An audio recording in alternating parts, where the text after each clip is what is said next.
મારું નામ વાળા ભરતજી પોપટભા, પ્રદેશ પ્રમુખ ખેડૂત કલ્યાણ સંગઠન.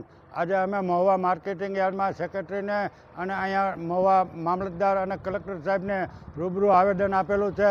એમાં અમારી સ્પષ્ટ માંગણી છે કે મહુવા, તળાજા, ભાવનગર વગેરે માર્કેટિંગ યાર્ડમાં ખેડૂતો જે ડુંગળી વેચવા આવે એ બારદાનને 500 ગ્રામ કાપવાનો ક્યાંય પણ નિયમ ચાલતો હોય તો યુદ્ધના ધોરણે એ બંધ કરે, કારણ કે એ કાયદાની વિરોધમાં છે.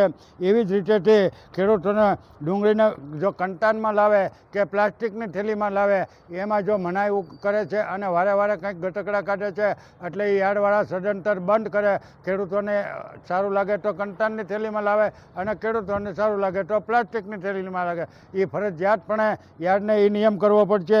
એવી જ રીતે ખેડૂતોની કોઈ પણ જણસીની હરાજી જે 1 રૂપિયાથી કરવામાં આવે છે એ ખેડૂતોની ખૂબ મોટા પ્રમાણમાં મારે ફરિયાદ આવી છે કે હવે 1 રૂપિયો છે કે 2 રૂપિયા કે 5 રૂપિયા ભિખારી લેતા નથી. એટલે ખેડૂતોની કોઈ પણ જણસી 1 રૂપિયાની હરાજીથી બંધ કરવામાં આવે અને 10 રૂપિયાથી હરાજી શરૂ કરવામાં આવે.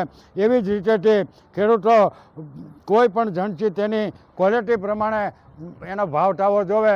300 રૂપિયાની થી માંગણી થાય ને પછી 1100 રૂપિયામાં વેચાય એટલે એ વેપારીની સરાફીપણું પણ એક ગાંડપણપણું કહેવાય. એટલે યાર્ડના આવા ઘણા બધા જે નિયમો છે એમાં યાર્ડ 15 તારીખ સુધીમાં 15/1/2015 સુધીમાં આ તમામ નિર્ણયોને માન્ય રાખે.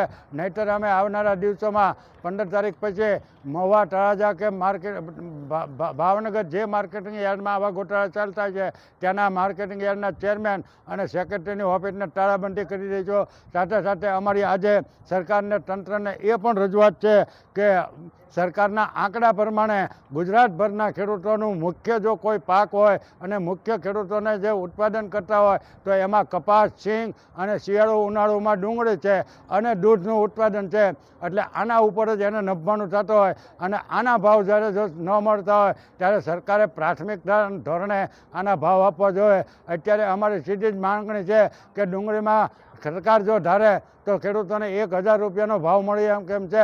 સરકારને સીધી અમારું સૂચન છે કે એક્સપોર્ટ ડ્યુટી હટાવી દો અને જે એક્સપોર્ટો છે એને તમે 20-25% સહાય કરો. એવી રીતે વેગિન છે એ ભાવનગર, મહુવા, તળાજા અને ગોંડલ વગેરે જે યાર્ડો છે, અમદાવાદ કે જ્યાં જોવે ત્યાં રોજ પૂરતા પ્રમાણમાં વેગિન પાડવો અને ખેડૂતોને, વેપારીને પણ સહાય કરો. એટલે ખેડૂતોને ડુંગળીના 1000 રૂપિયા મળી રહે એમ છે. પણ સરકાર જો ધારે તો અત્યારે કપાસના પણ ખેડૂતોને કપાસ અને સિંગમાં પણ ડબલ ભાવ મળી શકે. પણ સરકાર જો ધારે તો સરકારને કરવું હોય તો થઈ શકે એમ છે. પણ સરકાર જો નહીં કરે તો 15 તારીખે 1947માં મહારાજા કૃષ્ણકુમારસિંહે આ સરકાર અંગ્રેજોને હટાવવા અને પોતાના કલ્યાણ માટે 15મી જાન્યુઆરીએ પોતાનું રાજ અર્પણ કર્યું. એટલે 15/1/2025ના રોજ અમે ભાવનગર માર્કેટિંગ યાર્ડમાં ખેડૂતોનું એક સ્નેહ મિલન કરવાના છીએ અને ભાવનગરના મહારાજા ખેડૂતો અને લોકો પ્રત્યે કેટલા